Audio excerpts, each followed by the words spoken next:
Boa tarde a todos.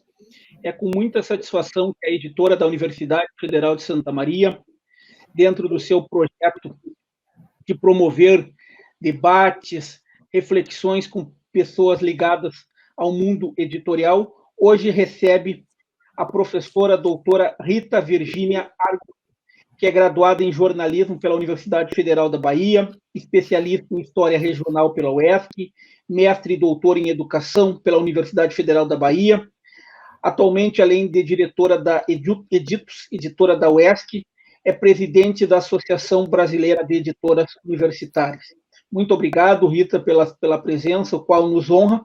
Está aqui também a nossa parceira para o trabalho, a professora Marília de Araújo Barcelos, professora do Departamento de Ciências da Comunicação, foi coordenadora de 2014 a 2018 do curso de Comunicação Social, Habilitação, Produção Editorial da Universidade Federal de Santa Maria, é doutora em Letras e Estudos de Literatura pela Pontifícia Universidade Católica do Rio de Janeiro.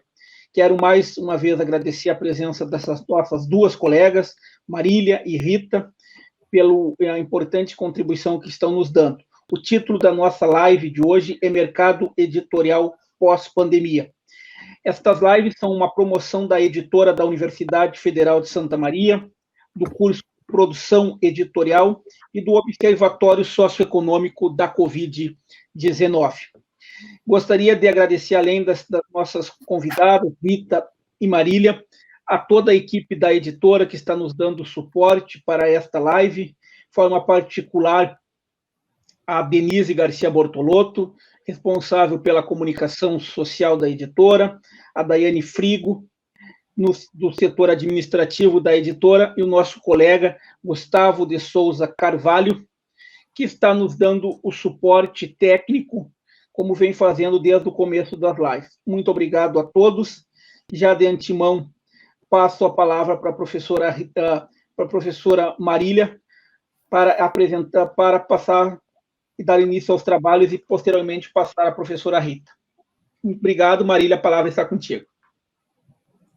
Olá a todos, é mais uma live que nós temos aqui pela editora da UFSM, eu representando o curso de Comunicação Social e Produção Editorial, também dessa instituição. É um prazer estar aqui hoje com a Rita, nossa representante das universidades, das editoras universitárias no Brasil, e eu poder te ouvir agora, Rita, e eu tenho certeza que o panorama que tu vais trazer para nós, ele vai fazer com que possamos refletir e enxergar melhor esse trabalho que é feito nos bastidores e que muitas vezes não se tem noção do que acontece no cargo de gestão e mesmo nesse circuito da cadeia da indústria do livro. Então, é um prazer estar aqui e espero que tenhamos bastante perguntas, com certeza o público vai ficar bastante instigado, e desde já eu convido a todos que possam também colocar as perguntas no Facebook. Então, vamos em frente com a nossa equipe técnica aí, nos bastidores também. Com a palavra você, Rita, por favor. Boa tarde. Na verdade, o prazer é meu, o orgulho, né? E parabenizo também vocês pela iniciativa, como é importante a gente tentar refletir para compreender esse momento, né? Muito obrigada, professora Marília, né, professor Daniel. Eu vou tentar fazer algumas contribuições, né, mas, na verdade, é para a gente abrir uma conversa. Eu penso que esse processo de entendimento ele está em construção. Né? Vocês propõem um tema, mas a gente está tentando compreender. E eu trago algumas noções, né, algumas discussões, eu preparei nos slides, eu vou compartilhar, só para a gente nortear mesmo essa fala.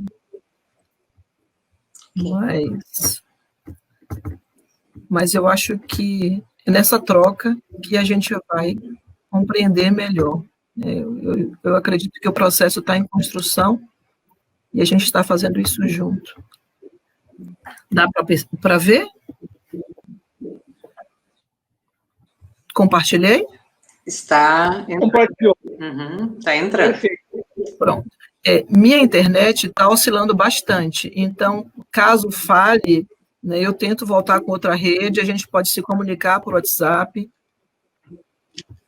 mas tudo é possível nesse nosso escritório doméstico, né, o escritório que é estúdio também. Então, a proposta do tema mercado editorial pós-pandemia, né, como vocês disseram, eu sou hoje, atualmente, estou como editora da Editos, da editora da Universidade Estadual de Santa Cruz, onde eu também sou professora do curso de Comunicação Social com habilitação em Rádio, TV e Internet, e também estou ocupando a função de presidente da Associação Brasileira das Editoras Universitárias. Assim.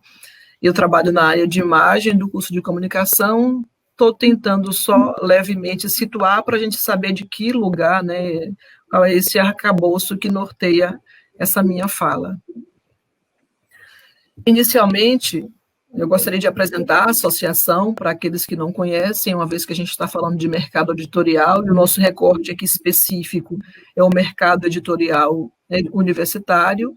A Associação Brasileira das Editoras Universitárias, ela tem 33 anos, atualmente conta com 129 associadas, e dessas 129 associadas, elas têm perfis diversos. São editoras de universidades de naturezas bastante diversas. A gente tem as universidades, as editoras vinculadas às universidades públicas, editoras vinculadas às universidades particulares, às universidades comunitárias, e dentro desses perfis universitários, a gente ainda tem os perfis das editoras. Tem editoras de maior porte, de menor porte, de médio porte, editoras que não visam a comercialização do livro, editoras que só publicam no formato digital para distribuição gratuita, outras editoras que têm implicações que precisam, de fato, no final do mês, pagar a folha de pagamento, né, arcar com a folha de pagamento dos técnicos, dos servidores, né, do seu pessoal. Tem editoras que têm um orçamento vinculado ao orçamento universitário. Então, assim, é muito difícil a gente tentar colocar num pacote só a edição universitária, né? A gente tem um perfil bastante diverso, com especificidades que dizem respeito aos ambientes no qual essas editoras são gestadas. Quem quiser ter um pouco mais da ABEU, da Associação Brasileira das Editoras Universitárias, tem aqui o site, abeu.org.br, e o nosso perfil, eu acho que eu posso ocultar isso aqui, vai dar para ver o perfil, ABEU, _editoras, o perfil no Instagram, e o perfil no Facebook é @abeubr. É um trabalho bastante interessante que a gente vem fazendo, e um trabalho de muito esforço, não só dos diretores da associação, mas das equipes, porque nós entendemos a universidade como seres humanos, né? Nós, seres humanos, com os nossos conhecimentos, os nossos saberes, as nossas angústias, os nossos medos, as nossas vontades de vencer desafios, somos nós que construímos as universidades e construímos institutos de pesquisa, que não necessariamente universidade, mas também construímos as editoras. Então, essas 129 associadas têm perfis bastante diferentes, e alguns momentos similares, semelhantes, mas que dizem respeito ao espaço onde elas são gestadas e por que seres elas são gestadas.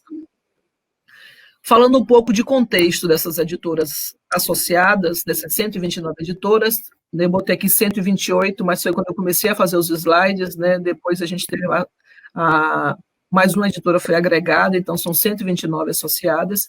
No primeiro momento de pandemia, o mês de março foi muito marcante para todos nós, assim, principalmente para a diretoria da ABEU. Né? Nós tínhamos uma série de eventos programados, na UFMG, em Aracaju, na Universidade, acabei esquecendo o nome, minha amiga Cristiane Porto vai me matar, a Universidade Tiradentes, A própria reunião anual da ABEL, que ocorreria em maio em Manaus, abrigada pela editora da Universidade Estadual do Amazonas, enfim, a Bienal da Bahia, a Bienal de São Paulo, uma série de eventos, e naquele momento, o mês de março foi assim, muito tenso, porque a gente não sabia exatamente o que estava acontecendo. Se a gente não sabe hoje, em março a gente sabia muito menos.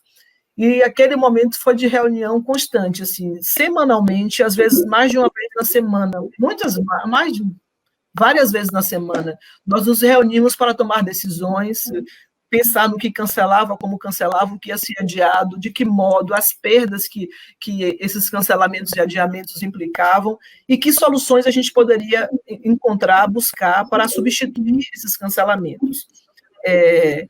Uma das primeiras iniciativas da ABEL foi essa campanha, o site da gente, quem quiser lá, abel.org.br, pode visitar. Nesse primeiro momento, nós buscamos agregar em um só espaço todas as produções que as editoras universitárias estavam tendo naquele momento de distanciamento social, né, porque umas ficaram, né, fechadas praticamente, outras estavam funcionando parcialmente, mas onde tinha livro das editoras universitárias, se tinha uma plataforma que comercializava, quem tinha site próprio de comercialização, quem tinha distribuição gratuita, nós buscamos agregar nesse espaço, por meio dessa campanha O Livro Nos Aproxima, todas as possibilidades de acesso ao livro universitário, ao livro produzido por nossas associadas. E aí, uma das decisões, além dessa da campanha O Livro Nos Aproxima, foi, antes de tomar um posicionamento mais robusto, antes de buscar uma ação maior, nós achamos que era importante ouvir as associadas, saber como estava a situação de cada uma delas. Infelizmente, nós não tivemos feedback de muitas, né, da maioria. O número das 129, naquele momento ainda eram 128, das 128 associadas que nós tínhamos naquele momento, até o dia 4 de maio, né, foi um dia que a gente encerrou o acesso à resposta da pesquisa. 56 editoras haviam respondido, 4 do norte, da região norte, 23 da região sul, 15 editoras do sudeste, 11 da região nordeste e 3 da região centro-oeste.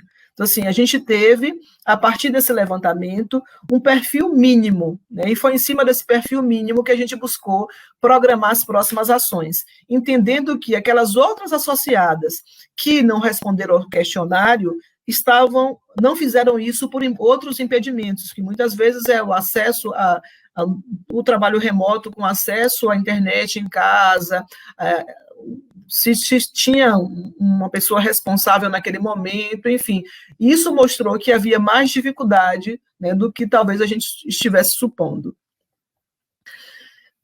Essa pesquisa nos mostrou que, das editoras que responderam, 27 estavam com acesso ao seu estoque, 23 estavam sem acesso nenhum ao estoque e 6 editoras com acesso parcial ou sem acesso a esse estoque. Por que isso nos interessava? Porque a gente pretendia fazer uma feira virtual, né? Não adiantava a gente fazer todo o trabalho de investigar uma plataforma, descobrir um meio, fazer testes, buscar caminhos para fazer essa feira, se isso não fosse beneficiar as associadas. Então, pelo menos, a gente precisava de uma quantidade mínima de editoras que tivessem com acesso, pelo menos parcial, ao seu estoque. Na perspectiva das livrarias, 24 editoras estavam com livrarias operantes, assim, operantes dentro das condições que o distanciamento social impunha, né, operantes, quer dizer, conseguindo vender, comercializar seus livros, mesmo que por plataformas digitais, por meio de e-commerce, mesmo que não, principalmente ou talvez unicamente, né, por e-commerce. 22 livrarias não estavam operantes e 10 editoras respondentes não dispunham de livraria. Na perspectiva da distribuição, 23 editoras estavam fazendo a distribuição normal, estavam encaminhando seus livros, despachando via correios, via transportadora, enfim, pelo mecanismo que fosse acessível para cada uma delas. 16 não tinham acesso nenhum a qualquer tipo de distribuição, 11 estavam com distribuição parcial e 6 só publicavam no formato digital, né? Das 6 respondentes, 6 só publicavam digital. Algumas comercializando e outras só com distribuição gratuita. E aí nós pedimos às associadas, porque o importante é que essas sugestões viessem, porque as sugestões viriam a partir das realidades delas. A gente sempre trabalhou nessa perspectiva, né, de um processo de construção de uma ação que levasse em conta a perspectiva dialógica, não impositiva. A associação vai salvar as associadas nesse momento, não. Nunca pensamos, pelo contrário, é o trabalho da diretoria, é sempre um trabalho que perpassa pela colaboração, pela perspectiva praxeológica e dialógica. Então, juntos, vamos construir um novo caminho. E dentro dessas sugestões, uma delas foi a realização de feiras virtuais. Foi aí que nós realizamos a primeira feira virtual da ABEU, que deu bastante trabalho, que consumiu bastante reuniões, porque a gente não sabia como fazer uma feira virtual. A gente nunca tinha feito uma feira virtual e a gente nunca tinha participado de uma feira virtual. Então, foi um trabalho da gente se debruçar, de descobrir como é que funcionaria, de ver as plataformas e custo. Nós descartamos muitas possibilidades por conta dos custos, né? Principalmente no momento em que provavelmente nós prevíamos uma redução de pagamento de anuidades por conta dos orçamentos das universidades, muitas delas vivendo a imposição de decretos de contingenciamento nos seus orçamentos, porque todo recurso, por razões óbvias, precisava ser destinado às ações de combate à Covid.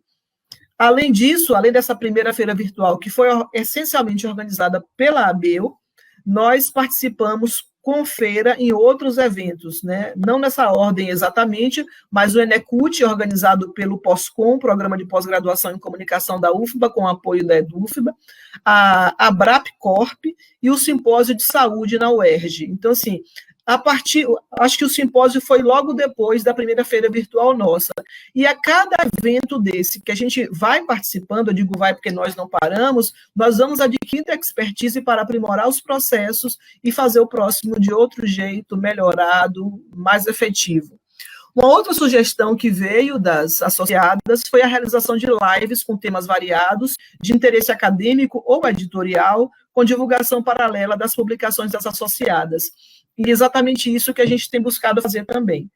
Passamos um momento também estudando, estruturando, investigando como é que seria, montamos um GT, porque para cada ação a gente tem montado GTs para distribuir o trabalho entre os membros da diretoria, claro que com a colaboração de todos, mas a gente distribui a diretriz, né, esse trabalho de frente, e resolvemos fazer no final de cada mês, na última quinta-feira de cada mês, a realização de uma live aberta ao público no canal do YouTube. Durante a feira virtual, nós fizemos algumas lives, mas foi especificamente ali durante a feira, até por sugestão de associadas na reunião de apresentação que nós fizemos. Depois do projeto montado, voltando lá para a primeira feira virtual, depois do projeto montado, nós fizemos uma grande reunião de apresentação desse projeto para as associadas, e ainda ali nós recebemos algumas contribuições. Uma delas foi a realização de lives durante a feira virtual, e com a venda de livros por categoria. Então, a cada dia nós fizemos um destaque temático das associadas, de publicações temáticas. Então, num determinado dia, todo mundo que tem publicação na área de gênero, que quer dar destaque, a gente faz. No outro dia, quem tem publicação na área de economia ou de meio ambiente, enfim, da área de saúde. E aí, voltando às lives temáticas, essas lives que ocorrem na última quinta-feira do mês, nós fizemos a primeira, que foi no final do mês passado, sobre o mercado editorial, né? Assim, esses impactos, na verdade, foram 3 cientistas que falaram sobre a situação atual da Covid no Brasil, né, e no mundo, mais especificamente no Brasil, nos dando subsídios de ação, né, de que modo que nós poderíamos tomar decisões a partir do entendimento, da compreensão melhor do que esse cenário da Covid no país no momento. Foi um pesquisador do Instituto Butantan, um pesquisador da Unesp e um pesquisador da Fiocruz. 3 pesquisadores que estão, salvo engano, se eu não falei nada errado, mas vocês podem conferir e podem assistir a live, aliás, podem não, devem. São 3 pesquisadores que estão na linha de frente dos estudos da Covid, do coronavírus, das vacinas, que nos trouxeram informações extremamente importantes e valiosas. Essa live está disponível no canal do YouTube, eu não botei lá o endereço, mas é fácil de achar, é a Associação Brasileira das Editoras Universitárias, no YouTube vocês vão encontrar essa live. A próxima é no último dia, na última quinta-feira de outubro, dia 29, que coincide com as comemorações do Dia do Livro, nós vamos falar sobre metadados, né, que também é uma necessidade que a gente vai entender mais adiante, né? Essa live sobre metadados, ela é uma preparação para um curso que a gente está programando, porque os cursos também foi uma demanda que veio das associadas, cursos online produzidos pela ABEU, com foco nas questões específicas das editoras universitárias. Nós começamos a fazer um levantamento com vistas a melhorar o processo de distribuição dos livros das editoras associadas, e percebemos que o trato que é dado aos metadados ainda é muito preliminar, digamos assim. E hoje os metadados são um elemento importante no mercado editorial, tanto o mercado editorial universitário quanto o mercado editorial comercial. Então, nós entendemos que é importante a gente fazer essa live mais aberta, mais ampla, para discutir a temática, né, no dia 29, e, posteriormente, a oferta desse curso, porque é um momento... Primeiro, a gente discute mais uma questão conceitual, né, mais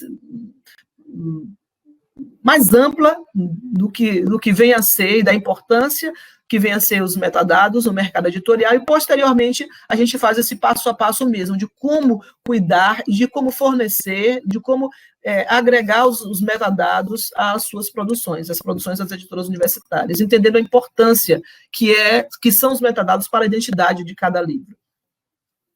E aí a gente entra nas limitações, né, que as editoras universitárias enfrentam, né, nesse mercado. Quais são essas limitações? Eu pontuei algumas limitações aqui, né, que talvez não sejam limitações, mas sejam características específicas das editoras universitárias. Uma delas, talvez a primeira delas, seja a autonomia. A autonomia universitária, né, os nossos dirigentes maiores precisam ter autonomia, se forem universidades públicas, né, os nossos reitores precisam ter essa autonomia de gestão, né, os diretores das editoras universitárias também precisam ter autonomia nas decisões. Então, assim, se nós, editoras, que temos caminhado bastante, conseguimos caminhar, é porque nós tivemos, das nossas instituições, autonomia de decisão, autonomia da criação de projetos, muitas autonomia de gestão de recursos. Então, se um diretor assume uma editora e passa um ano, 2 anos, 3 anos, até 4 anos, dificilmente ele vai encontrar resultados da sua produção, porque você não consegue construir um contínuo em um espaço tão curto de tempo. Então, é preciso que seja dada àquela equipe tempo de planejamento, gestação, execução, elaboração, até você poder, de fato, colher os resultados, e que isso seja entendido como uma política editorial, não uma política de gestão. Uma outra questão que precisa ser chamada a atenção também, que faz parte dessas especificidades das editoras universitárias, é a situação jurídica de cada uma delas, é uma situação jurídica específica de cada editora. Nós temos as editoras públicas, aquelas que pertencem como setor ou órgão a uma pessoa jurídica, que é a universidade, portanto, essa editora não tem um CNPJ, por exemplo, é o caso da editora que eu trabalho, né, a Editos é um órgão suplementar da reitoria, então ela não tem um CNPJ, o CNPJ é o da universidade, o CNPJ da universidade não permite a comercialização de livros, né, há uma legislação que permite a comercialização, mas o CNPJ da universidade não prevê esse fluxo de comércio. Então, o que acontece? Nós somos impedidos, muitos de vocês passam por situação semelhante, nós somos impedidos de vender com cartão de crédito e débito, né? Essa é uma questão, mas já temos associadas que avançaram nessa perspectiva. E a gente tem a editora privada, aquela editora que ela por si só já é uma pessoa jurídica, que tem uma legislação específica, e tem procedimentos específicos, e muitas vezes esses caminhos, né, claro que tem outras pedras nesse caminho, mas a burocracia necessária das universidades públicas, elas não enfrentam. E aí, dentro desse contexto macro do que é edição universitária, né, só para a gente traçar esse marco e entender um pouquinho o que é edição universitária, a partir daí eu gostaria de chamar atenção para o perfil do leitor brasileiro. Né? Por que chamar atenção? Para que a gente compreenda para quem nós produzimos livro. Né? Para que nós trabalhamos? Porque nós entendemos que a cadeia produtiva do livro ela não pode se restringir à produção, à publicação do livro e a ser relegado no estoque dos nossos, né, dos nossos depósitos ou nas estantes de bibliotecas ou livrarias. Esse livro ele precisa chegar à mão do leitor. Ele precisa ser lido para que ele, de fato, cumpra o seu fluxo no processo de produção. Sem um leitor, sem esse contato com o objetivo da produção, eu diria que o livro não existe. Um livro fechado numa estante não está transformando a vida de ninguém. E se um livro não transforma uma vida, ele não cumpre, para mim, ele não cumpre o seu objetivo. Então, eu recorro inicialmente à pesquisa Retratos da Leitura do Brasil, de 2020, uma pesquisa realizada a cada 4 anos pelo Instituto ProLivro, com apoio do Itaú Cultural. Agora, a gente acabou de receber essa pesquisa atualizada, foi divulgada, salvo engano, agora no mês de setembro, e que traz alguns dados que continuam preocupantes. Se as últimas já traziam dados preocupantes, eu acho que a gente tem que se preocupar mais ainda. Ela mostra que o Brasil perdeu 4,6 milhões de leitores entre 2015 e 2019, né? Que apenas 52% dos brasileiros têm o hábito de leitura, né? É um número que é 4% menor do que os números trazidos em 2015. Assim, metade da população brasileira não lê. A média de livros lidos, contados com livros inteiros e livros em partes, porque a pesquisa leva em consideração também a leitura de livros em partes. É considerado leitor aquele que lê um livro inteiro ou em partes. É de 4,2%. Eu esqueci a porcentagem aí, mas é 1%. A Bíblia continua como livro mais citado. Aí eu volto a dizer, sempre que eu recorro a essa pesquisa, nenhum problema quanto à Bíblia. Né? O problema é ela continuar sendo, a partir do estudo de gênero literário, sendo o livro mais lido no Brasil, né? Mais citado como mais lido. A pesquisa mostra ainda que as mulheres, nesse período, leram mais do que os homens e que os brancos leram mais do que os negros. Então, assim, a gente tem aí uma série de subsídios para trabalhar na editoração acadêmica. Né, na nossa lida diária, nas nossas rotinas produtivas. Esses elementos nos dão pistas de como caminhar no nosso trabalho editorial. E a PNAD contínua, no módulo Educação de 2019, ainda traz um outro dado que eu particularmente considero alarmante, que é que mais de 11 milhões de brasileiros são analfabetos. Então, assim, mais de 11 milhões de pessoas, mesmo que elas tivessem acesso às nossas produções, elas não conseguiriam decodificar. E aí, discutindo acesso, eu trago algumas questões, né, algumas implicações para uma editora universitária. A importância da gente refletir sobre quem lê os nossos livros, né, para quem nós produzimos, se os nossos possíveis leitores têm acesso aos nossos livros, se nós conseguimos romper as barreiras entre a editora, essa produção editorial, né, essa ponte que pode ser um mercado ou não, e o leitor em potencial. A gente consegue trilhar por cima dessa ponte. Nós temos a capacidade de lidar com as questões em torno da acessibilidade, é uma discussão que a ABEU vem tendo internamente já há algum tempo, buscando caminhos para trabalhar com as associadas, que diz respeito à acessibilidade para as pessoas com deficiência.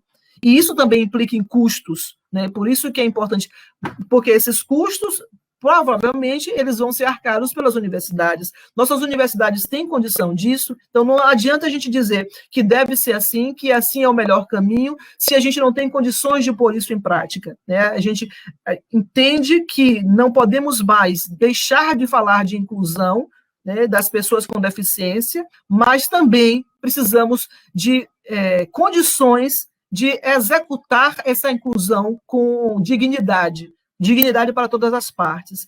E se pergunto ainda se nós, editoras universitárias, trabalhamos para viabilizar o acesso aberto. Claro que a gente não está deixando de lado os custos do processo de produção de um livro, não, ou talvez não seja colocar todo o seu catálogo em acesso aberto. A gente precisa pensar na sustentabilidade econômica da editora universitária. Mas nós temos, como editora universitária, a preocupação de tornar os nossos livros disponíveis para o grande público, principalmente os livros, que isso é uma questão que me incomoda, né? Nós publicamos com recursos públicos, né? Esse retorno a gente dá para a comunidade, pensando também que é preciso ter recursos para continuar produzindo. Se não é uma produção irresponsável, eu vou colocar todo o meu catálogo em acesso aberto e dane-se no final do ano como é que eu vou fechar o orçamento. Não é disso que eu estou falando. Eu falo da importância da gente pensar também, né, na acessibilidade do nosso conteúdo. E aí, nesse sentido que eu falei um pouco atrás, da importância do livro como catalisador de transformações sociais, eu chamo a atenção para a importância da inserção comunitária das nossas editoras universitárias, né? Nós temos pensado e trabalhado o nosso entorno pensando que uma universidade ela está pautada no tripé, sustentada no tripé, pesquisa, ensino e extensão. A nossa editora ela está implicada com esse tripé. Nós nos preocupamos em levar para a comunidade, seja ela a comunidade acadêmica, porque muitas vezes nem a própria comunidade acadêmica reconhece ou sabe da existência da nossa editora. E fora da comunidade acadêmica, a comunidade regional. Nós estamos proporcionando o acesso aos nossos livros para a comunidade regional. Como que a gente faz isso? Por meio de eventos literários, buscando parcerias, buscando o apoio de escolas, né? Buscando estar perto dos professores, dos estudantes da educação básica. Essa foto especificamente aí é de uma das festas literárias de Ilhéus, que a editora Editos é uma das realizadoras.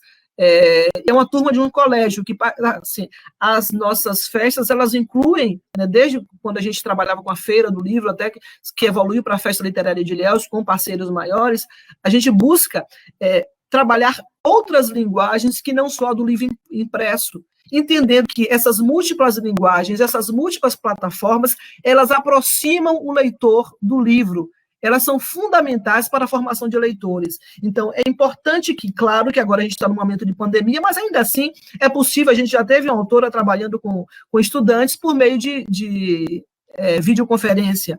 Enfim, nós pensamos que os nossos lançamentos, eles podem alcançar um público maior da nossa comunidade, em vez daquele nicho específico, né, para o qual o livro se destina, né? Nós pensamos em levar, de fato, esse livro até o leitor.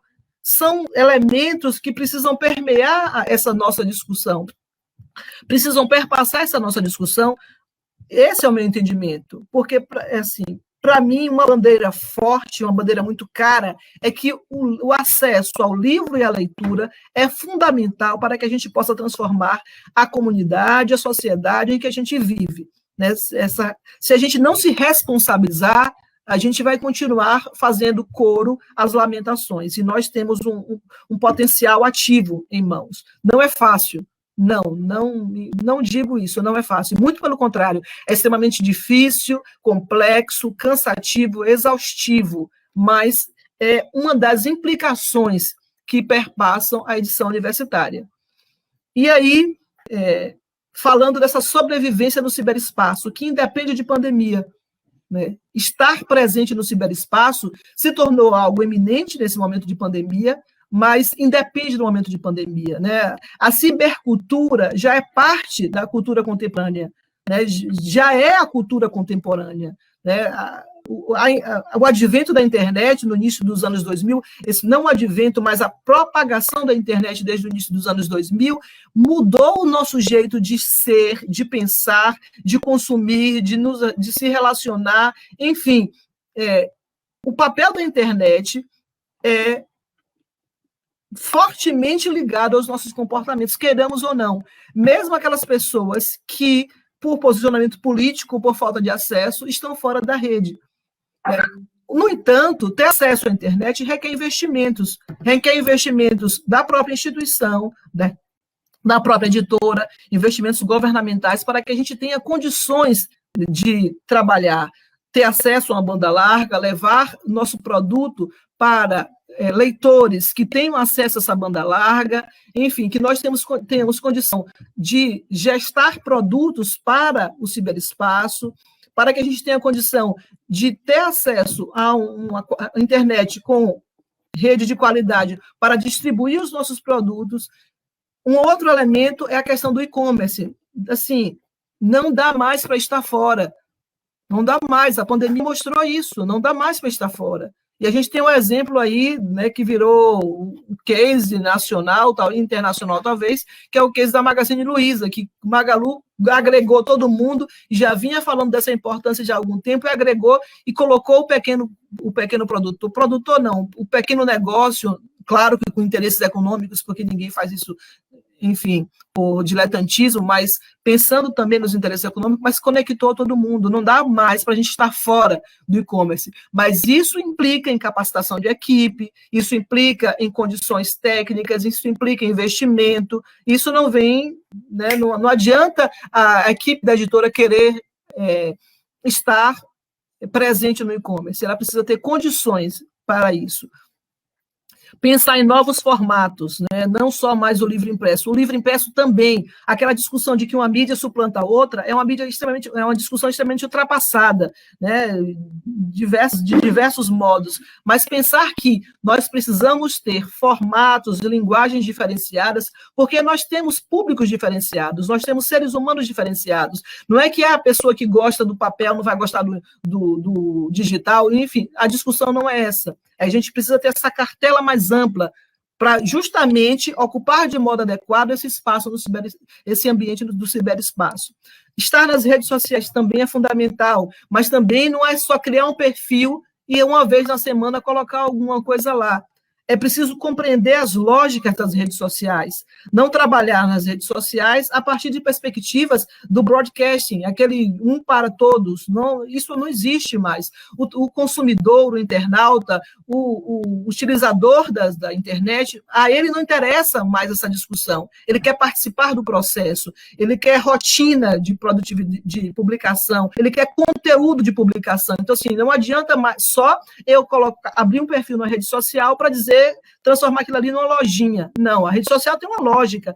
Redes diferenciadas têm lógicas diferenciadas. Então, é preciso estudo, dedicação e também investimento. Como eu falei, conteúdo, eu preciso criar um conteúdo específico. Além do livro, eu preciso dos livros, porque pensando nos formatos diferenciados, é preciso pensar nos conteúdos diferentes para essas diferentes plataformas. E também equipes. Para colocar tudo isso em prática, é preciso que haja equipe, e a gente sabe o quanto que isso pode ser flutuante, né? Ter o profissional capacitado, ter investimento no profissional. E aí, por que eu falei de tudo isso, né, se o objetivo era falar de pós-pandemia? É porque tudo isso agora que a gente está chamando de crise que surgiu com a pandemia, essa crise sanitária, ela vem nos acompanhando há décadas. Assim, não é novidade o que nós estamos vivendo. Nós estamos agora, como edição, como mercado editorial acadêmico, vivenciando de modo mais contundente, eu diria assim, aquilo que a gente já enfrentava. As consequências de uma crise econômica, de uma crise política, de uma crise ambiental, da atual crise sanitária provocada pela Covid e outras crises sanitárias que o nosso país já enfrentava e ainda enfrenta. Porque a crise provocada pelo coronavírus é uma delas e se destaca por ser uma pandemia, por ter essa escala mundial. Mas nós já vivemos imersos em diversas crises. E a crise da Covid, essa pandemia provocada pela Covid, ela nos expôs mais ainda nesse cenário de incertezas. Então, assim, nós fomos pegos de surpresa, todos nós, ninguém esperava por uma pandemia. Né? Mas o próprio professor Boaventura de Souza Santos, um dos livros mais recentes, acho que é o penúltimo livro dele, que foi lançado agora no momento de pandemia, eu acho que é a Pedagogia do Vírus, salvo engano, nesse livro, ele fala em crises intermitentes, que mesmo a gente conseguindo sair, né, dessa atual crise sanitária provocada pela pandemia, nós viveremos outras crises sanitárias e nós viveremos outras crises. Uma crítica que ele faz é que uma crise, quando se torna permanente, ela passa a ser a causa de tudo aquilo que a gente vive. E nós vivemos uma espécie de crise econômica, crise política, crise ambiental e crise sanitária permanentes, que nos tiram o foco da busca por soluções, nos tiram o foco das nossas responsabilidades com esse processo, da importância da nossa luta nesse processo, né? E acaba que esse cenário mais amplo acaba nos devorando. E aí, lembrando do professor Boaventura, nessas crises intermitentes, nós podemos viver outras crises sanitárias, né, outros vírus, já há estudiosos falando que a própria Amazônia tem uma série de vírus que podem estourar a qualquer momento, enfim, em panorama mundial, outros cientistas já apontam isso, mas nós podemos viver, por exemplo, uma crise hídrica, né, já se discute a possibilidade de uma crise hídrica, sei lá, e uma série de outras crises, a própria crise ambiental que só se agrava, né, a gente não vê um caminho, uma solução possível para as nossas crises ambientais. E tudo isso influencia a produção editorial acadêmica? É óbvio. Nós somos uma célula desse organismo macro. Assim, nós não estamos isolados numa ilha. Aliás, hoje ninguém mais está isolado numa ilha, né? E aí, voltando especificamente para a questão do pós-pandemia, né? Ainda me choca o número de mortos, hoje já se tornou um pouco comum falar nesse pós-pandemia, eu já vi postagens de pessoas se relacionando e colocando como legenda pós-pandemia, sendo que nós não conseguimos compreender ainda esse processo de pandemia que nós vivemos. Nós chegamos a mais ou menos, já passou um pouco, né, os dados divulgados ontem à noite, mais de 151 mil mortes. E assim, não são, de um modo geral, a gente tende a enxergar como 151 mil invisíveis, mas são seres humanos que poderiam, ou talvez possam ser, nossos colegas de trabalho, nossos colegas de editora, nossos colegas de universidade, nossos colegas, nossos vizinhos, nossos parentes. Essas pessoas têm nome, elas têm, ou tinham um nome, tinham um RG, né, tinham uma história que foi apagada, porque elas passam a ser uma estatística, é mais um nesse número global. E aí, como é que a gente fala em pós-pandemia? Eu penso que nós podemos falar no pós-pandemia nos preparando para as próximas pandemias. Nos preparamos para viver, independente de uma nova pandemia, mas para que outras pandemias não nos peguem de surpresa como foi essa. Assim, qual é o legado da pandemia, digamos assim? É respeitar o coleguinha, lavar as mãos, usar a máscara, manter um distanciamento, respeitar as outras pessoas. Isso ainda está muito difícil para muita gente, né? Mas uma perspectiva específica da produção acadêmica, universitária, né, das nossas editoras universitárias, é repensar as nossas equipes, os nossos processos e as nossas rotinas produtivas. É tentar, de algum modo, requalificar as nossas editoras dentro daquilo que é possível, porque nós sabemos que é uma luta a conseguir romper esses processos burocráticos que nos são impostos, esses processos políticos e econômicos que nos são impostos. Mas esse é o fluxo, eu entendo que esse precisa ser o norte, esse repensar, esse planejamento, essa reorganização que a gente precisa fazer para que, quando a gente chegue em uma próxima pandemia, a gente não seja pego de surpresa. E aí, para encerrar, eu gostaria de citar um pensador que eu gosto, um pensador indígena, ativista, Ailton Krenak, que diz que também no livro, eu acho que eu caí, não, foi o professor Daniel. Eu estou olhando sempre o celular porque eu posso cair a qualquer momento, então vocês me desculpem que aqui o celular é outra rede. Então, Ailton Krenak diz que, fazendo análise, né, nesse momento de pandemia, também numa publicação dele nesse momento agora, um livro recente, ele diz que tomara que não voltemos à normalidade, pois se voltarmos é porque não valeu nada a morte de pessoas no mundo inteiro. E no mundo inteiro a gente já tem contabilizado mais de 1 milhão de mortos e mais de 28 milhões de pessoas recuperadas. Só que a gente não sabe o que vai acontecer com essas pessoas recuperadas. Elas podem ter um pós-vida, né, um pós-infecção tranquilo, mas elas podem enfrentar sequelas. Nós não conhecemos essa doença. A doença está sendo pesquisada enquanto ela está em curso. Tudo para nós é novidade. Então, assim, eu não gosto de falar usar termos como novo normal, como normalidade. Não, se a gente chegou a esse estado de coisas, é porque aquele outro estado que a gente considerava normal não era adequado, não era saudável, não era bom para todos. E é nesse sentido que eu acho que a gente tem que pensar a edição universitária.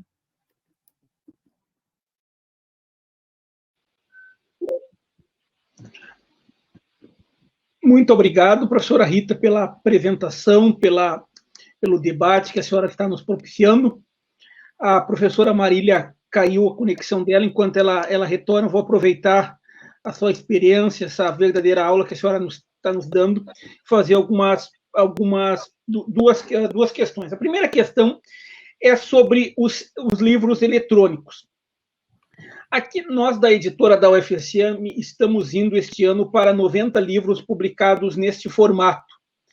E o que a gente percebe, como é que foi muito importante quando a editora começou a produzir, entrar no mercado de e-books, o apoio da ABEL, através daquela parceria com a editora da Fundação Getúlio Vargas, que foi consolidada, que foi feita através da ABEL, onde a editora comercializa seus e-books no formato através da plataforma da Fundação Getúlio Vargas. Só que, por mais que a gente tenha feito vários esforços, ainda os livros eletrônicos não decolaram. Como é que a senhora vê? Será que com essa pandemia nós não estamos tendo uma oportunidade de nos reinventarmos e de aproximarmos cada vez mais, incentivarmos a produção dos e-books como uma estratégia de gestão, como uma forma de democratização também do acesso à leitura? Então, em que perspectiva eu penso? Eu acho que vale para o e-book... Está me ouvindo? Está sem som. Eu acho que travou a minha internet. Oi? O microfone aqui está aberto. Agora anoiteceu aqui, eu liguei ali o celular, mas daqui a pouco eu vou tentar levantar para ligar a luz, porque anoiteceu. Professor Daniel? Agora eu não ouço o senhor. Professor? Me ouve? Mas eu não lhe ouço.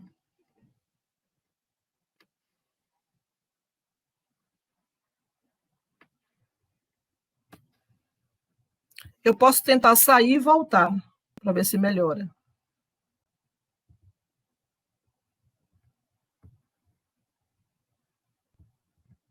Faço isso rapidinho, só um instante.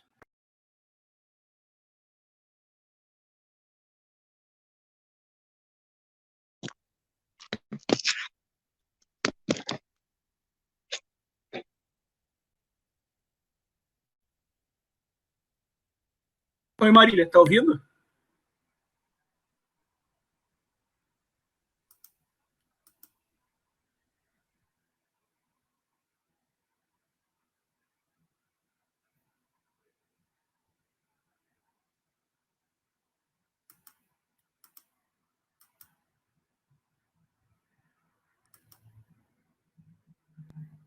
Melhorou? Oi, Rita. Melhorou? Acho que agora... Perfeito, perfeito. Nós somos reféns da rede. Então, naquela perspectiva que eu falava, assim, o senhor fala da dificuldade, né, de, digamos assim, vingar um processo de publicação de livros eletrônicos. Exatamente. No meu entendimento, pela experiência que a gente tem, assim, eu acho que vale para o livro eletrônico, eu não sei o caminho que vocês estão percorrendo. Então, assim, eu não estou fazendo uma análise do trabalho de vocês. Eu estou fazendo uma análise mais ampla, geral. Não basta publicar o livro numa plataforma. É preciso publicar na plataforma e fazer um trabalho de divulgação para que o leitor saiba que tem um livro naquela plataforma. A gente tem resultados de pesquisas que mostram o crescimento do acesso durante esse momento de pandemia aos livros digitais. E nós temos isso na própria experiência da Editus. O nosso crescimento foi, eu não estou com o número agora, mas assim, nesses primeiros meses de 2009, eu acho que nós triplicamos o número de acessos de 2020, triplicamos o número de acessos de 2019. Mas é feito um trabalho de divulgação desses livros. A gente precisa dizer para aquele leitor em potencial, daquela área específica, porque não basta assim eu colocar de um modo geral, eu preciso trabalhar com a divulgação segmentada também. Eu preciso dizer para aquele leitor que existe aquele livro e que ele está ou em acesso aberto ou em acesso comercial, né, e que pode estar acessível a ele. Uma outra questão é a interoperabilidade, que a gente encontra isso a partir das publicações na plataforma Cielo Livros. Né? Nossos livros digitais, a gente tem 2 espaços, falando especificamente da Editos. Nós temos livros que nós colocamos para download gratuito na página da universidade, que eu brigo muito por isso, porque aquela página está isolada. Né? Para que o leitor chegue ali, nós precisamos de um trabalho braçal gigantesco, né? De um trabalho braçal que eu digo nas redes de divulgação, porque é o que a gente tem acesso com baixo custo. Mas quando o livro está na plataforma como a Cielo, seja em acesso comercial ou seja em acesso aberto, a plataforma conta com a interoperabilidade. Então, ela está em bancos de dados que vai tornar aquele livro mais próximo de ser encontrado pelas pessoas. Porque se colocar no buscador, né, o título de um livro, ou um autor de um livro, eu não sei se especificamente é o que está acontecendo com vocês, eu estou falando isso genericamente, né, o que está não basta ele estar na internet. Por isso a importância dos metadados também. Né, eu preciso ter os metadados trabalhados, eu preciso estar numa plataforma que me forneça, que me permita a interoperabilidade, e a Cielo faz isso, então ele está no Kindle, ele está disponível no Kobo, ele está disponível na Amazon, ele está disponível na própria Cielo, ele está disponível em diversas bibliotecas e bancos de dados internacionais, então isso vai permitir que o meu livro seja encontrado.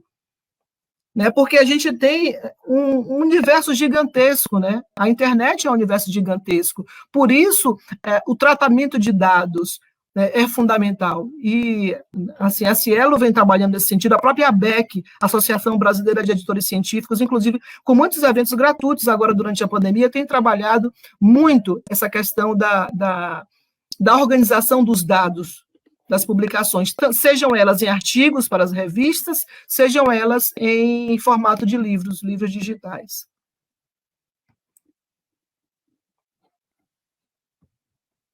Eu não ouço vocês, será que é minha internet? Perfeito. Não, eu gostaria de tomar a palavra um minutinho. Rita, perdão, coisas dos nossos tempos, a conexão cai, de repente começou a ficar lenta e sumi, mas voltei. Então, o que eu percebo, assim, olha, eu anotei aqui páginas de tudo que tu falaste, eu achei uma exposição, assim, muito completa, queria te parabenizar por isso. E a gente percebe, assim, que por mais que a Abel tenha um perfil, ele não é um perfil homogêneo. E isso faz com que as ações também sejam, dentro das suas especificidades, complementares. E me chamou bastante atenção quando tu falaste aqui sobre a relação das públicas, das privadas e as comunitárias, o trabalho que se pode fazer junto à comunidade, né, que seria, assim, um perfil de público mais próximo, ou mais nicho, né, e isso é uma das coisas que eu queria que tu trouxesse, assim, com mais detalhes, se tu tens vários exemplos, assim, para trazer para a gente, tá? E depois eu tenho outras questões aqui, que o povo começou já a fazer no Facebook, e que complementam um pouco isso que eu trouxe, né? O Gustavo pergunta em relação à inserção das editoras universitárias nesse mercado digital, e a pandemia acabou por encorajar, então, né, dentro desse cenário, não só as editoras, como outros meios, né, de outras, economicamente, a indústria usando esse espaço que foi, digamos assim, acelerado o uso dessa ferramenta em função das condições, né? Então, eu coloco esse olhar, que é como você vê as ações, né, enquanto estratégia de utilização comunitária, e já linkando essa questão do Gustavo, se é possível fazer isso de uma forma que não seja presencial. É isso. Então, eu vou começar respondendo a Gustavo e fazer o percurso inverso para tentar explicar. Assim, a gente teve um crescimento de acesso aos livros digitais nesse período, mas o que acontece? Nós não nos tornamos editoras diferentes por estar vivendo uma pandemia. Essa é a grande questão. A tecnologia, o acesso, a imposição do uso das tecnologias digitais, eu acho importante a gente ressaltar isso, a gente está falando de internet, de tecnologia digital, não significam que existam outras tecnologias, o próprio livro impresso é uma tecnologia, o papel, a caneta e o lápis são tecnologias, né? Assim, as tecnologias digitais, e principalmente a internet, elas se impuseram na nossa vida nesse momento, elas não são mais uma escolha, né? Antes a gente podia escolher, argumentar, né? Postergar.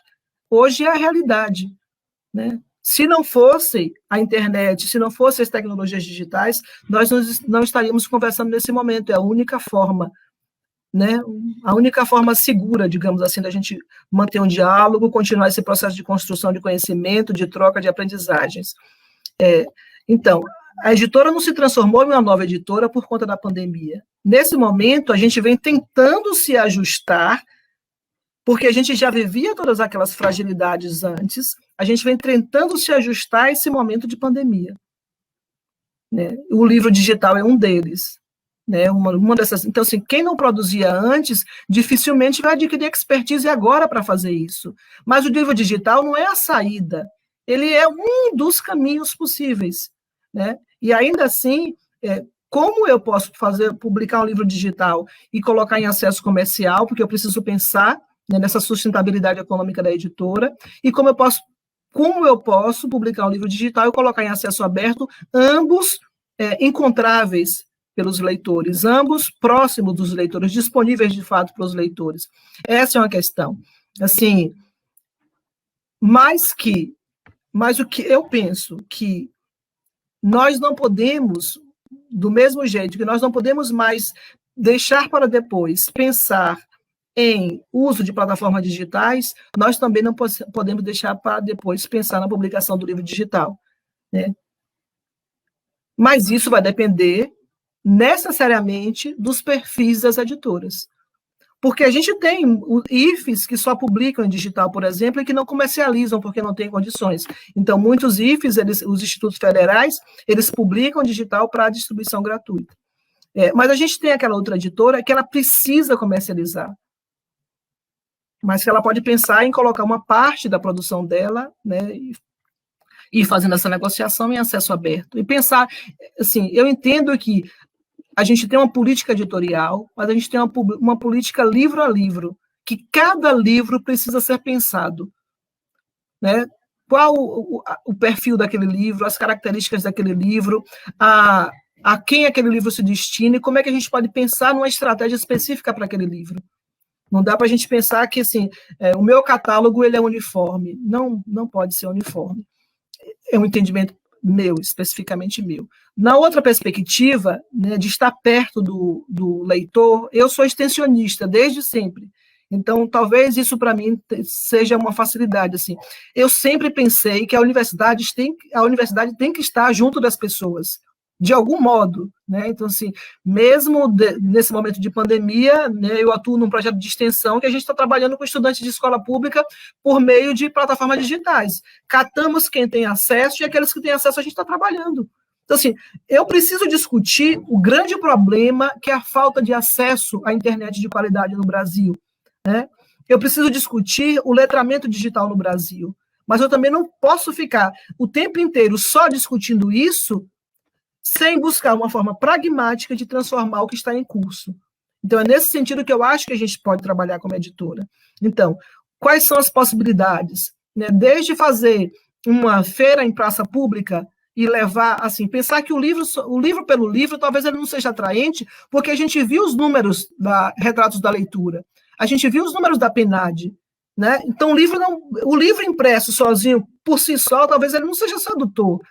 Nós precisamos buscar estratégias, né, de seduzir esse público e de dizer, putz, isso aqui é um material bacana, tem um mundo aqui dentro, né? Um mundo que me leva para diversos espaços, eu posso, né, essa perspectiva da leitura como viagem, mas também eu posso me apropriar desse conhecimento e transformar o meu entorno, que talvez, assim, essa questão do livro como viagem, eu acho que a arte, né, nos leva para essa perspectiva da arte que nos faz sobreviver, principalmente nesse momento de pandemia, né, esse acesso com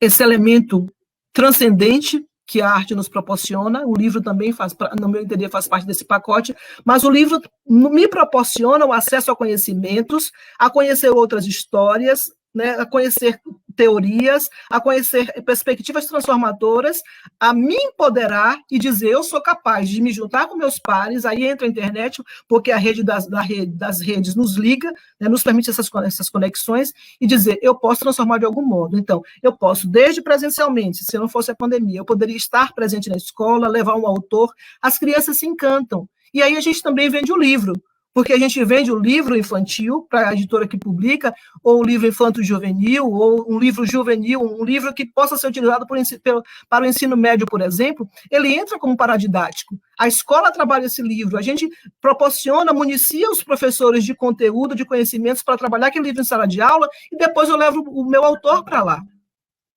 E na hora que o estudante, a criança, o jovem encontra, o autor é um acontecimento. Né? O autor é um ente que chega na sala de aula naquele momento. E, às vezes, a escola própria ela faz um evento, reúne turmas para conhecer o autor, para ouvir aquelas histórias. Né? As próprias escolas, muitas vezes, elas passam a fazer festas literárias, encontros literários. E a gente coloca o livro num papel de destaque, digamos assim, né? no papel de protagonista, né, dessas histórias. Festas literárias, diversas editoras se envolvem com festas literárias, né? Aqui na Bahia a gente tem algumas que levam não só o livro em si, a feira do livro, mas a gente proporciona encontros artísticos, oficinas, porque se eu preciso dizer, eu preciso que aquele jovem ele entenda que o livro pode ser útil na vida dele de algum modo, eu preciso dar a ele instrumentos para acessar o livro. Então, escrita criativa, audiovisual, adaptação de uma obra literária para o audiovisual. Então, assim, eu vou ler aquele livro, vou me encantar pelo personagem, pela história, pela narrativa, e vou trabalhar com a outra linguagem, que é a transposição da linguagem escrita para a linguagem audiovisual, para trabalhar o podcast, para trabalhar... A gente teve uma escrita mesmo de microblog, fantástica, com estudantes de uma escola pública aqui de Ilhéus, uma dessas oficinas. Então, eles participaram dessa oficina na festa literária, depois eles criaram micropoesias para o Instagram, que é uma linguagem mais próxima deles. Assim, tem possibilidades diversas. Como é que a gente faz isso no virtual, como a gente está fazendo aqui agora? Porque nem todas as escolas têm acesso, mas tem escola que tem acesso. Então, assim, a gente já teve, do mesmo jeito que nós participamos desses encontros, né, que discutem o mercado, encontros teóricos, das nossas aulas, nós também podemos nos aproximar.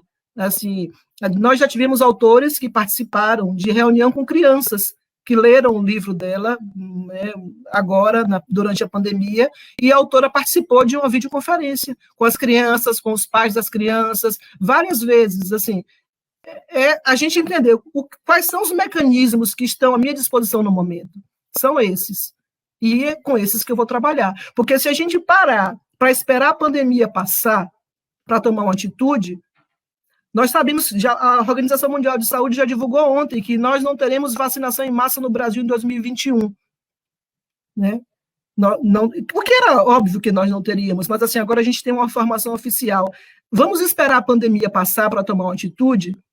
E quando ela passar, nós já sabemos que teremos outras. Nós nos paralisaremos a cada pandemia? Eu penso um pouco nessa perspectiva.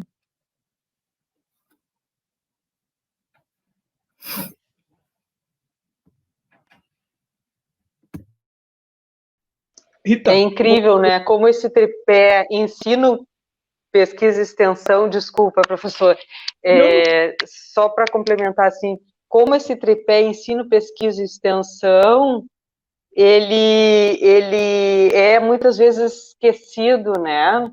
Porque nós temos o foco da produção intelectual bastante forte, né, que se dá à pesquisa, inclusive nesse momento político a gente tem uma série de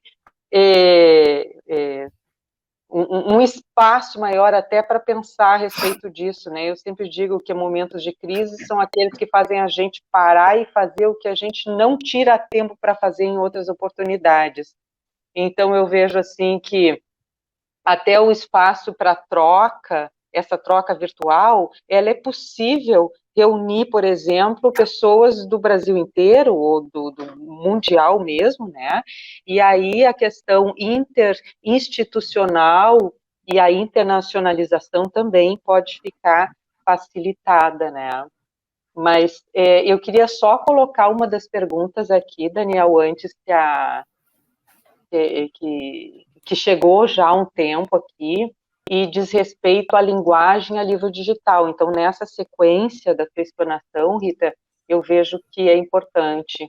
O Vanner Endo, ele é também um profissional do mercado editorial, e ele pergunta o seguinte: vocês acham que o fato da pandemia ter acelerado a adoção do livro digital no ambiente universitário acadêmico perde-se a reflexão extremamente necessária sobre a importância de se compreender que o e-book não é um objeto único, ou seja, os vários formatos do livro digital, inclusive com linguagens multimídia, poderiam ser muito mais efetivos como suporte para conteúdos acadêmicos? Então, jogo a palavra para vocês. Se tu quiseres responder também, Daniel, será um prazer. Isso, professor. Porque o professor Daniel também tem uma experiência gigantesca. Ele jogou a bola para mim, mas ele também tem uma longa estrada nessa área. Não, por favor, a senhora, depois eu complemento. Eu volto àquela discussão, que é uma discussão que Humberto Eco trazia na década de 80, quando a gente discutia os meios de comunicação, né, que o cinema e a televisão ia acabar com o cinema, assim, a grosso modo a discussão era essa, o rádio, enfim, um meio ia tomar o espaço do outro, né. Eu não gosto de pensar, né, assim como Humberto Eco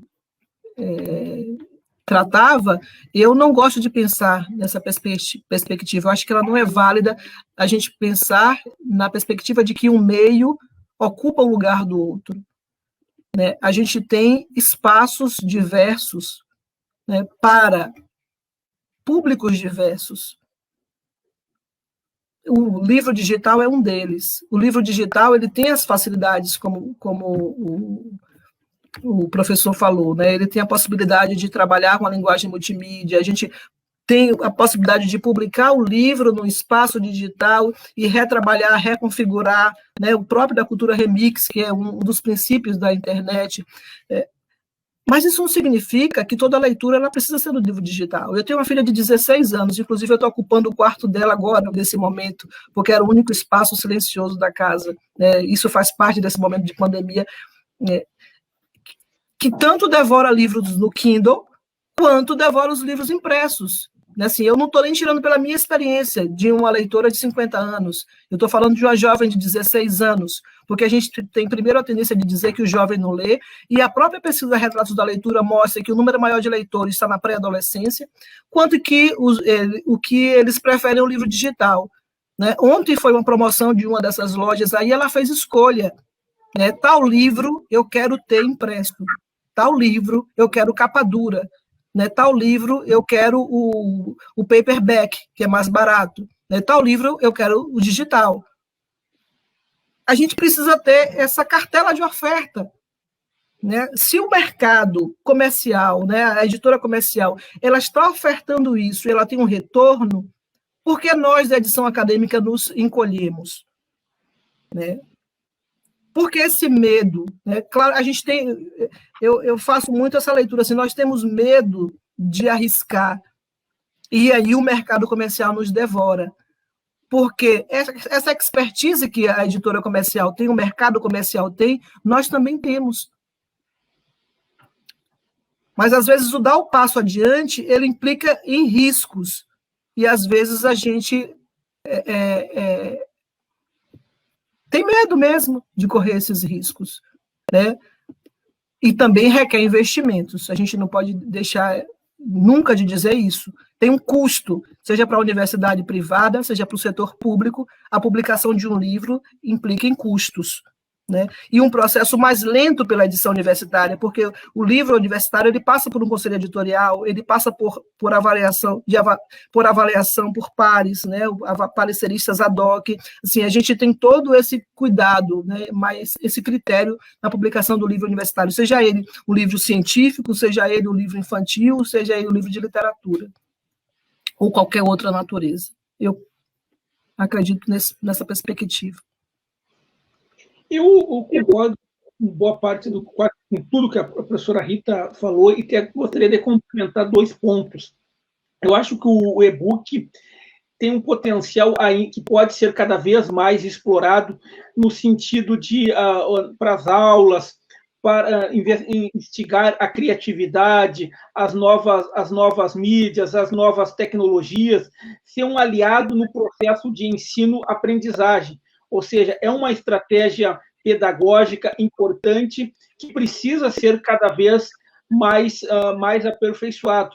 O grande desafio é como fazer com que mais pessoas tenham acesso a esses meios. Por exemplo, o que nós estamos vendo com essa pandemia? Que as pessoas que estão tendo acesso às tecnologias estão tendo, digamos assim, do ponto de vista econômico, uma vantagem comparativa. E o processo educacional não pode ser baseado em vantagens, mas sim no processo de criação e construção do conhecimento. Então, essa é uma questão muito importante que precisa ser cada vez mais, do meu ponto de vista, aperfeiçoado e discutido, ou seja, como possibilitar que os vários nichos da sociedade brasileira tenham acesso a essas tecnologias, que elas não fiquem restritas a um determinado setor, a um segmento da sociedade brasileira. Nós aqui da editora da UFSM, e até foi por isso que eu quis aproveitar a experiência da Rita, né, quando eu perguntei anteriormente, a Rita falou muito bem. As editoras universitárias, nós recebemos uma parte de recursos da União, no caso nós aqui Federal da União, a Rita estadual do governo do estado da Bahia, e uma parte dos nossos recursos, a outra parte é através das nossas vendas. Então, o que muitas vezes acontece? Tem livros que são muito um conteúdo didático, pedagógico, importante, mas tem um apelo muito restrito. Eles são determinados, são muito específicos para determinados nichos. E daí sempre era uma questão, quando eu assumi a editora da UFSM, tinha bons livros, mas que não tinham não eram, o estoque desses livros eram muito altos. Por exemplo, tinha livros, quando faz um processo os nossos livros são impressos através de licitação e as gráficas, boa parte das gráficas, a quantidade mínima que elas imprimem é 300 ou 500 exemplares. Estamos trabalhando nessa questão da impressão sobre demanda, mas ainda é um desafio para uma editora de uma universidade pública. Então, um livro que tinha um mercado muito restrito, sei lá, de 300, 500 exemplares que eram impressos, vendia às vezes menos de 10% da tiragem. E o que nós ficávamos anos e anos com esse livro, tendo um custo de armazenamento, tendo um custo de logística muito grande. Então, o e-book está nos possibilitando o quê? Que esse livro, que tem um conteúdo pedagógico, didático importante, primeiro a gente lance ele no formato impresso, no formato de e-book. Se ele tiver uma boa aceitação, se tiver uma boa demanda, a gente faça ele no processo impresso. Porque isso é como a Rita muito bem falou, esses recursos são públicos, recursos da sociedade, e enquanto gestores, temos que ter a máxima cuidado com o objetivo de tornar esses recursos, utilizar eles da forma mais organizada, com a máxima cuidado possível. Eu penso nessa perspectiva mesmo, professor. Eu acho que o senhor conseguiu resumir bem e, assim, pensar livro a livro. Perfeito. É exatamente nessa perspectiva que eu penso. Marília. Posso aproveitar e fazer mais uma pergunta? Vou aproveitar, então, fazendo uma pergunta para a Rita. Rita, desculpa. Dentro desse contexto todo, a minha conexão está bem ruinzinha. Mas dá para ouvir, professora. Eu estou totalmente num delay aqui, eu não sei nem... Vocês estão conseguindo me ouvir bem? Perfeito. Tá, então vou seguir. Na verdade, tem várias pessoas aqui parabenizando pela live, né? E a Gleise Faquinha, ela diz o seguinte: a ABEL tem trabalhado, né, no sentido de estratégias, inovação, mas acredito que está faltando as editoras universitárias se unirem ao associativismo e buscar por melhores recursos, ou mais recursos. O que vocês poderiam dizer a respeito? Eu, particularmente, sou super favorável a parcerias. Sou super favorável. Desde coedições até a se juntar a outros parceiros para conseguir recursos, não só recursos financeiros, mas recursos de pessoal mesmo, né, apoio de equipe para a gente realizar essas ações. Ações menores, nós conseguimos fazer sozinhos, mas, por exemplo, a nossa feira do livro, que ela era restrita à universidade, ela cresceu para a Festa Literária de Ilhéus, com apoio da Secretaria de Cultura do Estado, por meio da Fundação Pedro Calmon, por meio do apoio da Academia de Letras de Ilhéus. Então, a gente vai buscando esses apoios externos, porque sozinhos a gente não consegue. E também tem livros que a gente não consegue publicar, porque a gente não tem recursos, às vezes a gente não tem tempo para aquela publicação específica, mas pode fazer parte do processo, e a outra editora pode fazer, isso já acontece muito, né? Mas, por isso, são importantes os nossos encontros. A gente não teve a reunião anual desse ano, é uma pena, mas é nesses momentos que a gente vai se aproximando, se conhecendo, vendo o perfil daquela editora que pode ser parceira, fazendo essas trocas, né, e amarrando projetos futuros. Eu acredito muito nesses encontros, assim, muito na participação em eventos, por isso, porque a gente vai fazendo essa rede. Eu também concordo com o que a Rita falou. Eu acho que a ABEL, nesses 7 anos aqui na frente da editora da UFSM, tem sido a grande escola, né, em termos de gestão e editoração. Com a ABEL, cito a ABEL porque é o contato que nós temos mais nos últimos anos, mas é uma rede importante de troca de experiências, de diálogo, com o objetivo de mostrar que, às vezes, uma prática de gestão que estamos adotando, um problema que estamos enfrentando, não é algo isolado. Outros colegas de outras regiões do país, de outros contextos sociais, econômicos, políticos, estão enfrentando.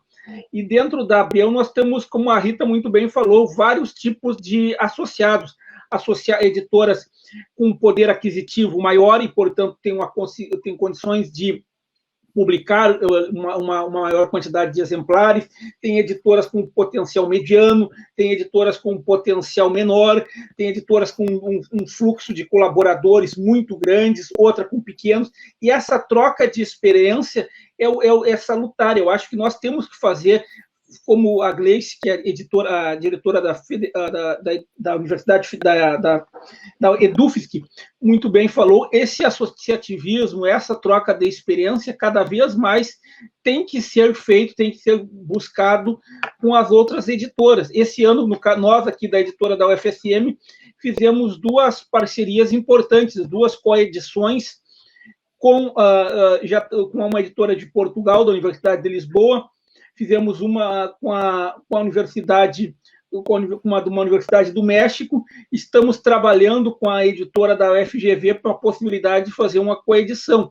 Ou seja, é uma espécie de um jogo onde todos nós ganhamos, cada um se fortalecendo naquilo que tem um know-how melhor, conseguindo estabelecer parceria, buscando que a nossa sociedade consiga cada vez mais absorver, conseguir, através das editoras universitárias, ter uma contribuição para uma estratégia de desenvolvimento econômico, social e cultural.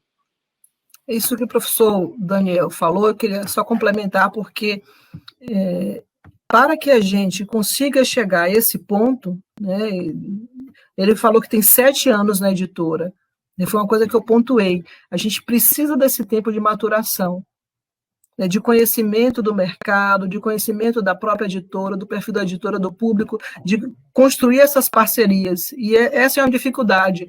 Muitas vezes a gente vê colegas que, quando a editora está estruturada, seguindo um caminho bacana, até já conquistando prêmios e tudo, e aí a editora perde esse diretor, né?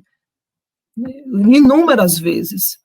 E, por outro lado, a associação vem para a gente buscar estruturar, né, essas pessoas que chegam, porque foi assim que eu cheguei, né? Claro que eu cheguei, graças a Deus, não foi um processo de litígio, mas a diretora anterior já não dava mais conta para a vida dela, pediu para ser afastada, houve uma transição, me ajudou muito no processo, mas foi por meio da ABEL que eu consegui entender muitos processos. Logo que eu entrei, fui logo para a primeira reunião, foi buscando ouvir, tirar dúvidas, trocar, assim, desde o modelo de contrato, né? Como é que você está fazendo o seu contrato, como é que você discute isso, como é que você faz aquilo, e o direito autoral nessa perspectiva aqui. Então, assim, a gente tem muito essa troca. Eu estou com a dificuldade de acesso a um fornecedor, então, assim, essa rede funciona. Eu não sei como faz isso, fulano, porque às vezes não está no arcabouço da minha editora, mas fulano de tal editora faz, aí você faz a ponte. Então, a associação funciona muito nesse sentido, né, de troca. Às vezes é uma visita técnica. Posso mandar um funcionário aí, um servidor na sua editora? Pode mandar, e aí ele passa um dia, 2, e compreende esse fluxo. Então, assim, mas isso requer tempo, por isso eu discuti aquela questão de autonomia lá durante a apresentação dos slides.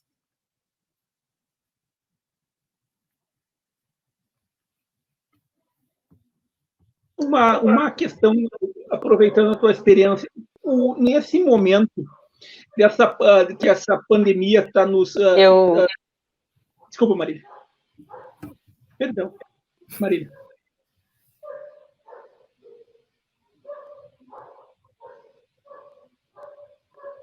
Desculpa, gente, eu estou com um delay aqui, eu nunca sei quando termina a fala, quando está no início, mas vou tentar, acho que eu não interrompi ninguém, né? E eu queria só trazer agora um tema que me parece bastante caro, que é a questão da autonomia universitária. E assim como foi comentado aqui, que as editoras universitárias, no caso das universidades públicas, né, elas são parte, né, ela é um órgão suplementar ligado às reitorias. E aí, por uma questão até de transparência, eu queria que vocês falassem um pouco assim, se existe, por exemplo, uma média de um percentual que as editoras universitárias recebem desses recursos das instituições. Como é que funciona isso para quem não está dentro de uma editora universitária compreender essa dinâmica dos recursos públicos? Eu acho que varia bastante de universidade para universidade, né, dentro daquela natureza, se ela é pública, estadual, federal, se é comunitária, se é uma universidade pública que tem apoio de uma fundação, por exemplo, algumas, a parte administrativa é gerida por uma fundação, outras já não tem. Eu acho que isso é muito diverso. Algumas recebem um orçamento específico para gerir. No nosso caso específico, né, nós temos um recurso que a reitoria destina, mas nós não fazemos gestão desse recurso. À medida que nós precisamos, assim, mandar um livro para revisão, porque a gente tem alguns processos que são terceirizados. Então, a gente aguarda o envio de empenhos, né, por ser setor público. Na medida que os empenhos são liberados, a gente vai mandando os livros para serem produzidos, seja eles revisados, ou projeto gráfico, quando não é feito pela equipe interna, ou impressão, enfim. No nosso caso específico, funciona assim, mas eu acredito que isso vai se diferenciar muito a depender da editora, mesmo sendo pública. Nós aqui na aqui na UFSM nós também é muito similar ao processo que a Rita coordena lá no estado em Ilhéus. Como é que é o nosso orçamento? O orçamento médio da editora nos últimos anos está em torno de 120, 100 mil reais por ano, que é o que a universidade, a reitoria nos passa. Desses 120 mil reais, aí nós temos recursos para os bolsistas, para a impressão, então, para as licenças, é um recurso muito pequeno. Então, como é que a gente consegue se manter?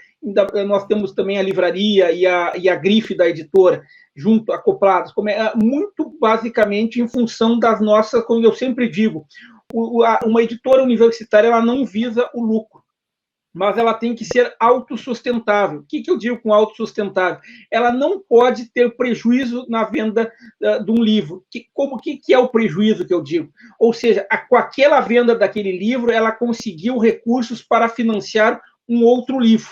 Isso que eu sempre bato e às vezes eu recebo críticas que são bem-vindas, aceitamos com muita humildade, mas essa é a lógica. Um livro, à medida que nós recebemos esse livro, por mais potencial que ele tenha, se ele não tiver um potencial mercadológico, ou seja, uma demanda, ele vai dar um prejuízo para a editora. Por exemplo, esse ano, como um ano atípico, por que nós não paramos as nossas atividades? Por que nós não... Este ano, nossos recursos foram minguados, como provavelmente o da Rita e de outros colegas que estão nos assistindo? Porque nós tínhamos uma gordurinha a queimar do projeto da Fundação, ou seja, graças ao aporte que nós tínhamos lá das vendas dos anos anteriores da Fundação, é que nós estamos conseguindo fazer uma gestão. Nenhum livro está atrasado, pode não estar no patamar que gostaríamos, mas estamos, entre aspas, enfrentando essa crise, porque as nossas vendas com essa pandemia reduziu-se bastante, ou seja, nós tivemos que nos reinventar, como a Rita muito bem falou, no sentido de explorar as vendas por WhatsApp, pelo site, pelo e-mail, pelo nosso e-commerce. Então, todo esse processo, essa reengenharia que nós fizemos, é que está nos dando condições de enfrentar os efeitos dessa pandemia. Exatamente. Eu acho que a professora Marília caiu de novo. Está voltando agora. Está voltando.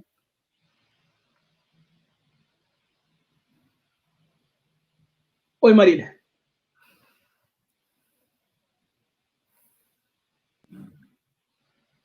Caiu de novo. Enquanto ela volta, Rita, vou aproveitar e te fazer uma pergunta. Rita, essa questão que nós estamos utilizando das novas tecnologias, tanto para as nossas aulas, para os nossos debates, também para a publicação dos livros, como é que tu está vendo isso? Tu acha que boa parte dessas tecnologias vão ficar no pós-pandemia? Essa é uma questão. Tu acha que o governo deveria investir mais no sentido de possibilitar o acesso a essas novas tecnologias? Quais os nossos desafios, digamos assim, para os próximos anos? Pela experiência na ABEL, como diretora há bastante tempo da Editos, que é a tua perspectiva sobre isso aí? Eu particularmente espero que continue. Assim, a minha perspectiva é essa, assim, a minha área de estudo um pouco é essa das tecnologias digitais, mas não pensando numa perspectiva, né, capitalista, né, com base no chamado capitalismo de dados, né, não na precarização do nosso trabalho, não nesse sentido. Né, a gente está vendo aí a movimentação em torno dos entregadores, né, os trabalhadores que dependem das plataformas e como o trabalho tem sido precarizado e como eles têm sido penalizados durante esse momento de pandemia. Nesse sentido, eu não gostaria, não quero que continue. Né? Penso que deve haver investimento do governo, como houve em parte agora, assim, está começando a haver em parte, para que toda a população tenha acesso de fato, mas a gente ainda é muito embrionário esse processo, mas estar fora, né, dessa grande rede que é a internet significa que você está alijado de parte das discussões sociais, dos processos sociais.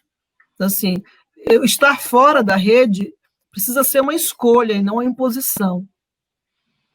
E a gente sabe que uma grande parcela da população está fora da rede por imposição, está na zona rural, ou não tem recursos, mesmo na zona urbana, para usar uma internet razoável, para ter acesso ao Wi-Fi. O próprio IBGE, a PNAD, mostra isso, que tem acesso à internet via celular, né, no pacote de dados, porque você compra um celular e ele já vem lá com acesso a Facebook e Instagram e WhatsApp gratuito, né, ilimitado. Então, assim, acessar essas 3 redes não significa que eu estou conectado, né? Não significa que eu tenho uma visão crítica de mundo, e a visão crítica de mundo, para mim, é muito cara, né? Eu penso que que discutir o letramento digital é irreversível, mas a gente precisa de força para isso, de força política também. Na perspectiva pedagógica, aí eu volto a falar da não precarização, não transformar o nosso trabalho, seja na graduação ou na pós-graduação, em educação à distância, outro nome que se queira dar, né? Porque se acha discute diversos formatos. Pensar no ensino híbrido, sim. Sim, eu estou usando algumas plataformas e percebi que as coisas ficam muito mais organizadas e muito mais práticas ali.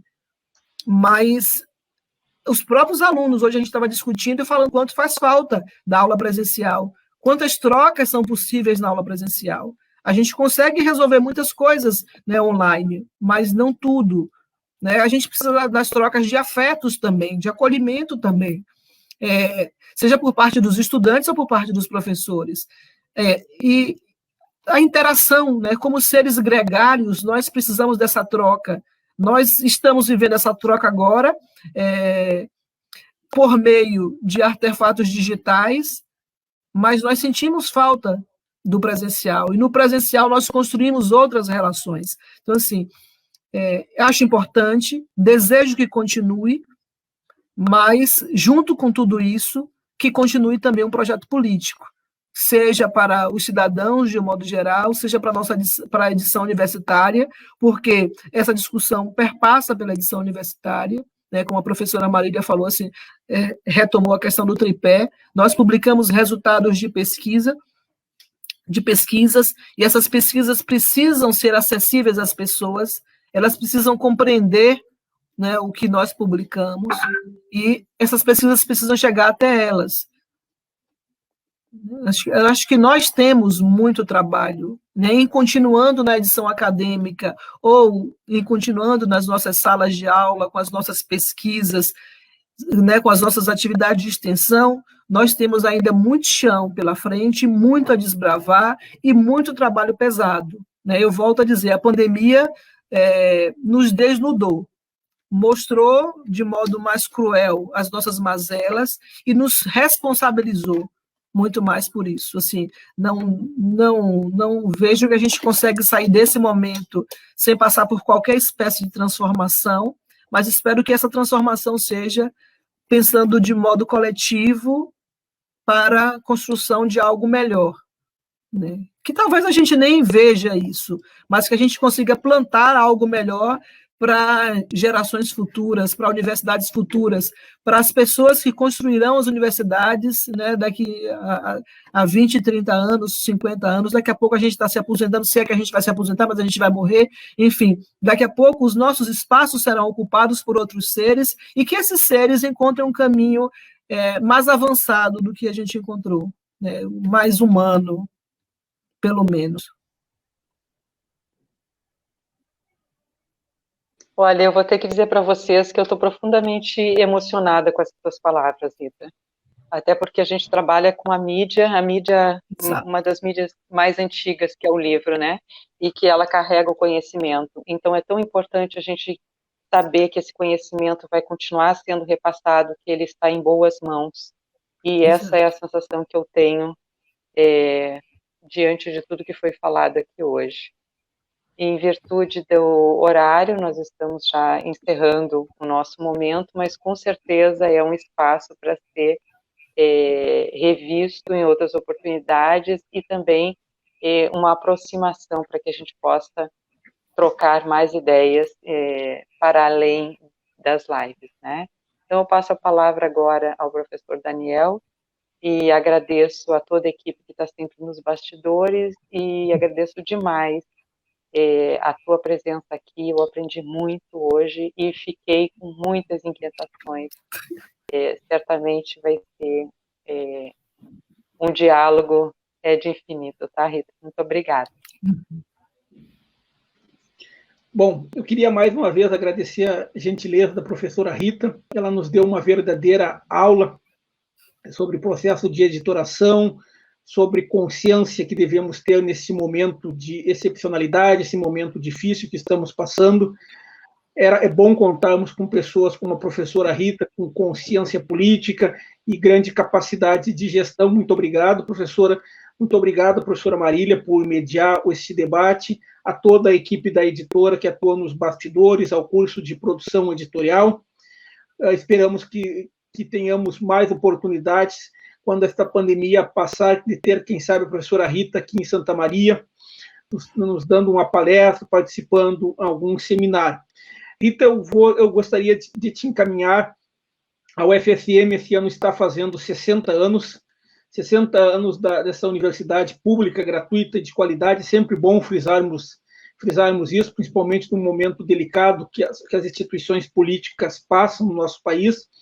Eu gostaria de te enviar, em nome de toda a equipe da editora, um livro sobre os 60 anos sobre a história da UFSM. Eu vou pedir depois pelo WhatsApp o teu endereço e, mais uma vez, agradecer a tua gentileza e passar a palavra para as tuas considerações finais. Meu muito obrigado, Rita e Marília. O agradecimento é meu, agradeço as palavras generosas de vocês, né? Os elogios são recíprocos. A professora Marília eu conheci hoje, prazer mesmo, estou encantada, foi muito rica essa troca. Essas inquietações é que levam a gente à produção de conhecimento, à expansão de consciência, eu fico muito feliz. Professor Daniel, eu acompanho o trabalho já há algum tempo, estive em Santa Maria, numa das reuniões anuais, conheci o trabalho mais de perto, né, participei de curso que ele promoveu durante a reunião anual, dos debates, foi um momento muito rico, assim, tenho lembranças muito boas de Santa Maria. Inclusive, naquele momento que eu fui a Santa Maria, eu pensei, eu moraria aqui. Eu tenho mania de dizer isso de alguns lugares. E Santa Maria foi um lugar que eu falei assim, poxa, que eu moraria nessa cidade. E parabéns, professor. Parabéns pelo trabalho que o senhor desenvolve. Gostaria de agradecer à equipe organizada e competente que nos dá, que está nos bastidores, nos dando suporte, né, desde o princípio, desde o momento do convite até a realização dessa live, a gente percebe o quanto que o trabalho é comprometido e profissional. Também me coloco à disposição para outras trocas, outras possibilidades, enfim, a Universidade Estadual de Santa Cruz é a nossa casa e está aberta a vocês também, né, a nossa cidade. Não vivemos um momento muito tranquilo, mas é a persistência, a perseverança que nos move. Então, é lá que a gente vai chegar. Obrigada, muito obrigada. Então, boa tarde a todos e até a próxima. Muito obrigada pela atenção.